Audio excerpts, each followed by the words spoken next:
we're doing a mock interview panel for everybody that is applying to the Coast Guard, DCO, OCS process. When you're applying to the Coast Guard officer programs for a commission, one of the most important parts of the package is your actual interview with members of the Coast Guard. This can be conducted virtually, this can be conducted in person, and because we are doing a lot of virtual interviews right now, candidates are sometimes struggling with new formats that they're unfamiliar with or how to present themselves in the process. This can be very intimidating. It's a big step in the application. You put a lot of work in to get here. And so what we wanted to do is come together and show you what an interview looks like. We'll have 3 different candidates come through, a model applicant, kind of a middle of the road applicant, and then somebody that gets a do not recommend. So as we go forward, we'll go through, introduce ourselves to you, explain where we're at in our careers, where we've done or how interviews in the past have gone for us. And then we'll show you a 5527, which is the form that the board is filling out as you're going through your interview and then sending to your recruiter. The first thing I want to note about the 5527 is that you will never see your results. These are held by the recruiter. They are sent to CGRC, so you'll never know how the board went for you, other than can you look back and assess your performance. And so if you've never done an interview before, hey, maybe you're a career military guy and you've been in for a decade and this is the first time actually sitting down and doing an interview like this, especially if you're enlisted and you're sitting down and interviewing with a bunch of officers for the first time, this can be kind of intimidating. So the goal is to cut a lot of that stress out, show you that this is a conversation, but still a professional interview. So I'll go over and introduce myself real quick, and then I'll kick it over to Commander. I'll kick it over to Brian and then Mr. Jack, and then we will roll this back up in the 5527 and then go into our model applicant. So my name is Patrick Wright. I am a lieutenant junior grade stationed at Sector Houston Galveston. I was in the Air Force for about 8.5, 9 years. I commissioned through the Direct Commission Engineer program about 1.5 years ago. And then I'm going to flight school in about 2 months here. I was a CE and electrical systems guy. I was a tech sergeant when I applied and got picked up. And now I'm here doing a lot of HR and admin stuff. So with that, Commander, I'll kick it over to you to kind of introduce yourself and your career and what you've done as far as interviews. Hello, Commander James Bennett. Currently the CG9335 is the C4ISR Tech Director for Acquisitions. Been in 23 years, commissioned through Officer Candidate School way back in 2007. So been around a while. Initially as an officer, started off in naval engineering, went student engineer afloat on the Coast Guard cutter Morgenthau, and before that I was a prior electronics technician, serving in multiple units there. After Morgenthau and after naval engineering, I got back into C5I, so I've been in C5I and primarily in intelligence and in specifically on classified systems and networks. Probably in the last 5 to 7 years. A lot of experience on afloat, deploying classified systems and sustaining them, for the Coast Guard. So that's kind of all I have. Yes, sir. Thank you, Commander. My name is Lieutenant Junior Grade Brian Abrams. I've been in the Coast Guard for about 1 year, but prior to that, I was in the Army as an officer, serving as an S1 or a personnel officer. My interview experiences include obviously going through a DCO interview for the Coast Guard, but also OCS for the Army. And I've sat in on as a panel member for several Army OCS boards as well. Also, I was a second-time go for the Coast Guard. So if at first you don't succeed, try again. Jack? Good morning, everyone. Lieutenant Junior Grade Jack O'Brien. I'm stationed here at Sector Houston Galveston along with Patrick, but I work in the Enforcement Division. Been in the Coast Guard just north of 2 years now, and I came in through the MARGRAD Direct Commission Program. I was a cadet at SUNY Maritime in New York and put my application in my senior year, and similar to Brian, got picked up on my second try. I'll be transferring this summer, don't know where yet. And so one last piece before we kind of roll over to the 5527, something that I want to share with anybody watching this video is we've all done interviews. This is a pretty common process on the Coast Guard side to solicit for officers to come sit on these panels. It's great career professional development for us, but it also lets us take some ownership in the members and the people that we are hiring. So with that, you got to be in the Coast Guard at least a year to sit on an OCS or a DCO panel. It's typically made up of 3 officers, a lieutenant commander, an 04 and above, and then 2 junior 03s, 02s on the panel as well, providing their input and asking questions, working through the process with you. So I've done 6 of the actual like DCO OCS interviews now. Jack, how many have you done at this point? 6 as well. And then Brian? I've sat on 2 Army OCS panels. Roger. And then Commander, I'm sure you've 30-ish, but I kind of lost count. You know, after 5 or 10, you kind of lose count there. Absolutely. So these interviews are very free-flowing. As we do them, it's very much driven on the responses that you get from a candidate. We will have questions pre-selected, or as the candidate provides responses, we'll kind of ask some more questions to elaborate on answers or things that we're looking for and want to kind of draw out. So there's not a set format that you can expect when you show up to this interview, but understand that it is a conversation while being a professional interview. So there is a factor of professionalism remaining, even though it can feel very casual. So I'm going to share my screen real quick and pull up a 5527, just so that we can all be looking at the same thing when we are talking about how a interview looks on the backside. So kind of showing behind the scenes here. So this is the form that we're filling out for the recruiter and being sent up with your package. It includes our information, and then the important parts that we care about is the recommendations. There's 4 recommendations. As we go through these, we'll kind of debrief why we as a panel, playing different characters, would rank that individual based on these factors. Obviously, everybody's looking for an immediate impact. However, not all candidates will receive this. We'll give our overall impressions. We'll talk to leadership and character, your alignment with the Coast Guard core values, and then rank 1 through 7. Performance and professionalism, or performance of duties and professionalism, manage tasks and achieve results, again, 1 through 7. And finally, your communication skills and officership. Communicate with professional bearing and presence, 1 through 7 again.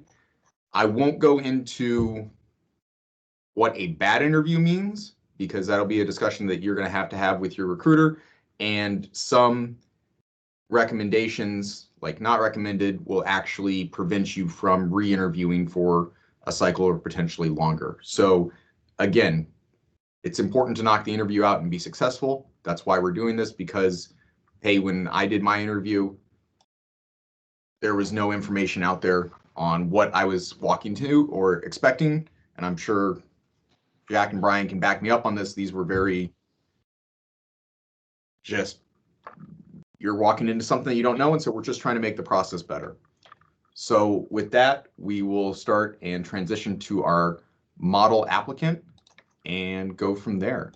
These are just tips, tricks, hints, things that we've seen that people don't always consider. And so we'll just kind of do a round robin, real informal discussion, a little bit of a chat as we close this out. I think the one thing that I want to pass is being familiar with your package. The board is going to have your package prior to the interview, and anything that you put in that package in the narrative and the resume is fair game for me to ask a question about.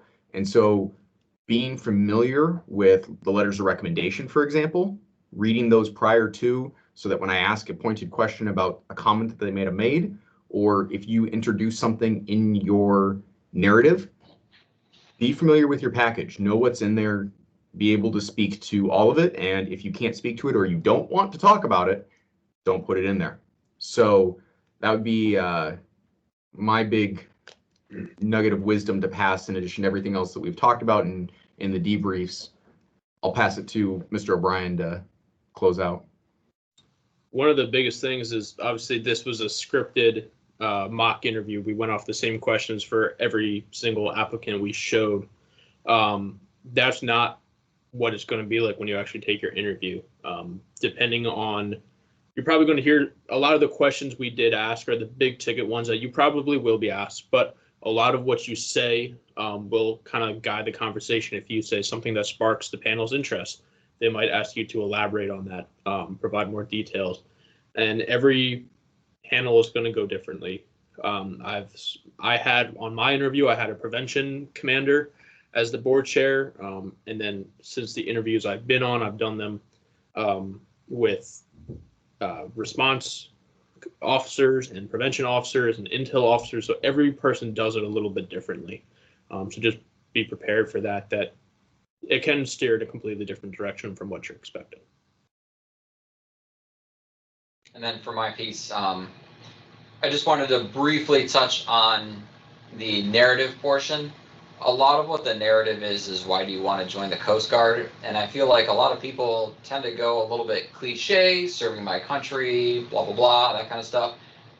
You have to be able to connect this stuff personally to what's going on in your life, what motivates you, what drives you to want to serve in uniform, but also in the Coast Guard.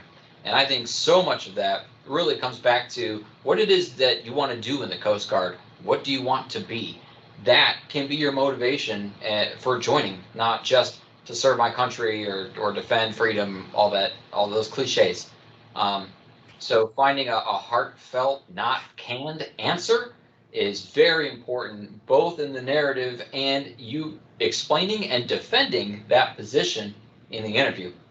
And then one other comment I wanted to bring up is it is perfectly okay to pause during the interview and think about your answer, construct your answer, or ask to have the question repeated. That is absolutely fine. I'm sorry, can you say that one more time? Just so I make sure I answer your question fully. What separates, to me, a great candidate from a good candidate is the great candidate will answer the question in its entirety and provide explanations and backups and examples and everything. A good candidate will answer most of the question and maybe go moderate or surface level deep or something like that. But really, truly understanding what is being asked of you, processing what is being asked of you so you can give an intelligent, detailed, defendable response, I think is paramount. I don't think any panel member will take it negatively that you are thinking and constructing a really solid answer. So don't feel that you have to answer off the cuff because one, you're probably not answering the full question. Two, you may not even be answering what they're asking. Or three, it looks like you scripted your answer. And that's also not going to be taken either too kindly by the board, or they're going to start to dig into that a little bit, and that can throw you off your game. So there's a huge difference between being prepared and then, trying to have all the answers in advance, which is really not ultimately what you're aiming for. You just want to be very prepared, but understand the question, understand what they're asking you, and formulate your best response possible. Even if that takes you a second, that is totally fine. And then my last point is just presence. Most of the panel knows right away when, maybe within the first few minutes of the interview, or maybe within the first few seconds of that question, whether you nailed that interview or whether you nailed that question. They listen to the rest of it, but they don't really have to listen to the rest of it because they know. So framing what it is that you're going to say, how you address them, that eye contact that you're looking at every single person. If you are doing it virtually, that you're looking into the camera like you're reading the news. It's going to feel more open. It's going to feel more personable. It's going to feel more charismatic.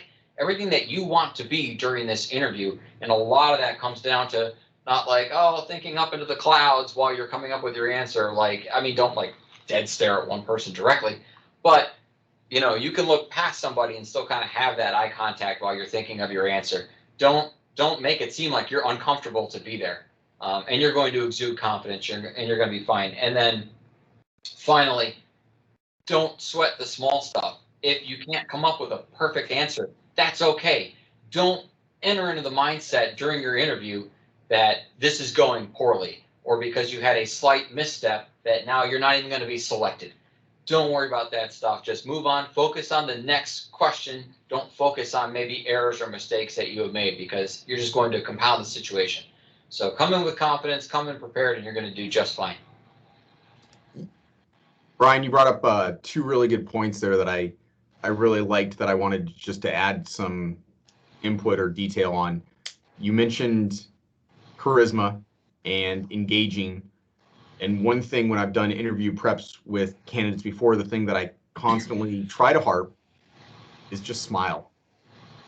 Be engaging and adding a smile. Monotone, direct stare, it's difficult to deal with, especially since we're already in a virtual interview environment. It's difficult to connect. Like, we still have inflection and body language that we can communicate, but it's just not as natural as sitting in the room. There's awkward pauses. You'll hear us. We're very used to it now because we do a lot of interviews, and so we'll signal to each other and we'll call it out, or we'll pause so that we don't talk over top of each other. It can feel kind of robotic and a little less than natural, but again, we're very used to it. You're not. It can kind of throw off the feng shui, but for yourself, just smile. It adds a lot. It forces you to relax. It connects. So I would encourage you, be welcoming, be very, very open, be warm. And that just contributes to the charisma. Also, to the point of answering a question, asking for clarification, I want you to also understand that there is this line you have to walk of rambling. No more than 5 minutes to answer a question. If you're past that, terminate, move along, take the L, but recover in the next. So rambling, the board has a form to fill. The questions that they're going to ask are probably going to be directed to help them fill that or understand some of those targets. And if you're not giving them enough time to ask questions to fill that material, then it's going to be difficult for them to fill that. I would rather have a board that has so much to fill that package with, because they have so many anecdotes or examples or great information that I pass to them, versus not having enough information and now they're struggling to fill in or they have white space left. So please, give good answers, good clarification, examples. You have time to expand, but do not go on a rant or a ramble that you cannot effectively terminate and allow the board to ask their next question. These are time boxed to an hour. Like I said when we were doing the debrief, the fastest way to tank the interview is to waste my time. If you show up not prepared, or you're just rambling and you don't give me the opportunity to conduct the interview because I asked you one question and you talked about it for 15 minutes, you will probably be allowed to ramble and the interview will be terminated shortly thereafter. So it's rare that interviews get cut short, but it does happen, and it can happen. Maybe, the board feels that they have what they need. Maybe there was the applicant is completely off track and is just not ready. Maybe there's a complete departure from good morals, ethics, something that clearly indicates the candidate is not an appropriate member to serve with the Coast Guard. Again, we have to conduct the interview, so please be aware of the time that you're taking to answer the questions. Not too short, not too long, just right. That's all my points. And unless you got anything that I said, I'll close it out and we'll call it there.